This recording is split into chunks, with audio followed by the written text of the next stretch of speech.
Hi students, welcome back. Coming to the next topic in operating system is virtual memory. So what do you mean by virtual memory? Actually, the term virtual memory refer to something which appear to be present but actually it is not. Okay, it is something which appear to be present. We thought that it is present, but actually it is not present. Actually it is not. So the virtual memory technique allows user to use more memory for a program than the real memory of a computer. So whatever, suppose if you take the real memory of a computer is 4 MB, okay, or 4 GB, like that. So the real memory is the main memory is 4 GB, but virtual memory is about like 16 GB, like that. Okay, so it is not real. So something which appear to be present but actually it is not. So the virtual memory technique allows user to use more memory. So users use virtual memory. So users use this virtual memory because it is more than the real memory of the computer. Actually this is the real memory of computer. Means the main memory of the computer. So that is a virtual memory technique. So virtual memory is a concept that gives the illusion to the user. It just gives illusion to user that they will have main memory equal to the capacity of secondary storage media. So just it gives the illusion that they will have main memory equal to the capacity of secondary storage media. So the programmer can write a program which requires more memory than the capacity of virtual memory. Actually, whatever the programs we are writing, so that programs requires more memory than the capacity of main memory. So such program is executed only by virtual memory technique. So let me write that point. A programmer can write a program which requires more memory than the capacity of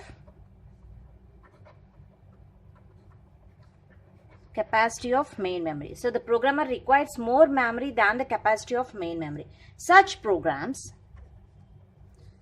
a program is executed by virtual memory technique. So with the help of the virtual memory technique, those programs will be executed in main memory. So we can say that primary memory or the main memory or the physical memory, everything this is a finite. So only the finite, whatever we are using, suppose it is a 4 GB or 16 GB or 18 GB, so like that. So that will be a finite, whereas virtual memory is infinite. So you can use how much you want. The programmer requires how much the memory he want, he can use. So it is not a constant. Virtual memory is not constant, whereas the main memory is a finite. Okay, so so because this is just an illusion to the user, it actually doesn't appear, but we thought that it is appear. So that is a basic introduction about the virtual memory. So the virtual memory is a separation of user logical memory from physical memory. So let me write some points regarding this virtual memory. Let me write these points. Virtual memory, only part of program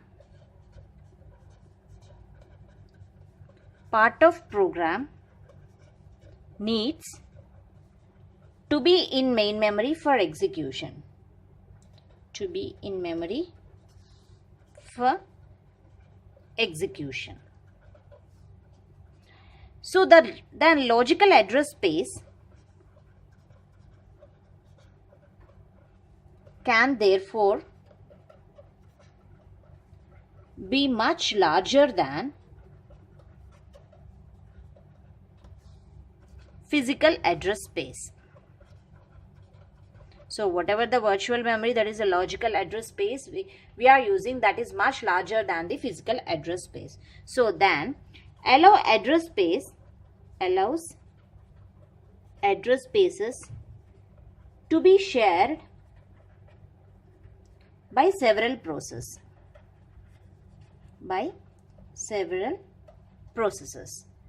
And then more programs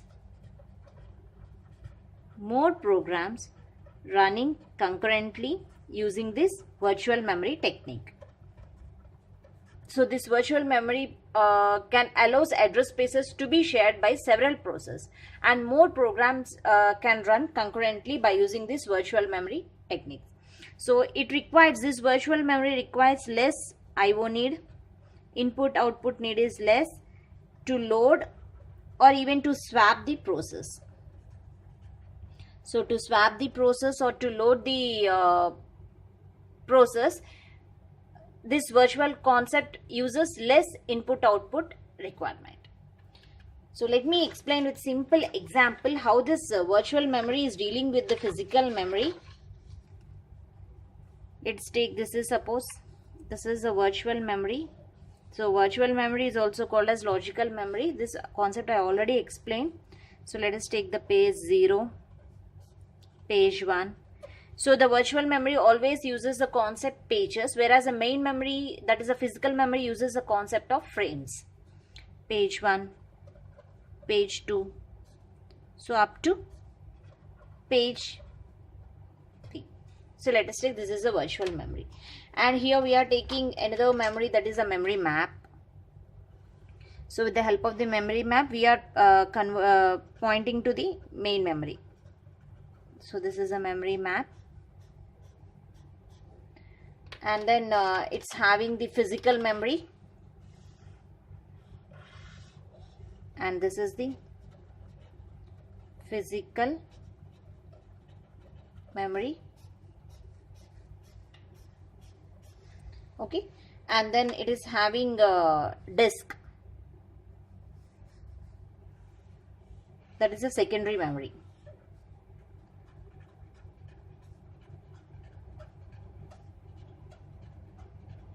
So virtual memory, this is just an illusion. Whatever the CPU is executing the programs, that will be use the virtual memory technique. The user process, whatever the program that we are writing, that everything uses the virtual memory. So the virtual memory will sends the pages into the physical memory to store the data or to retrieve the data, whether it is present in the disk or it is in the physical memory. So actually this pages, whatever the virtual memory, that will be stored in the memory map page. So from memory map page to, it sends the information to the physical memory or to the disk. So again the disk, so if the main memory doesn't contains the page, whatever that CPU is demanding, if that page is not present in the main memory, it is get from the disk and stores in the physical memory in the form of frames. So in the same, if the frames, or if the physical memory is full, then the page will be replaced, means the page will be swapped to the disk. So whenever we require, we can get the page frames from the disk to physical memory, and if there is no space in the physical memory, the unused page frame can be sent to the disk. So this is how the process will be done inside the operating system, so in the system. So this is how the virtual memory, physical memory and the disk. Okay, so this everything will be, this is the CPU. The CPU is sending the data or receiving the data with the help of the virtual memory concept. So this is about the virtual memory. The virtual memory can be implemented via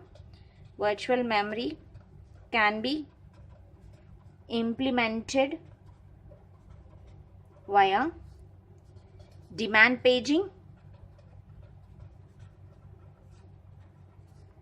and demand segmentation. Now let me see what this demand paging and demand segmentations in the coming videos. Thank you.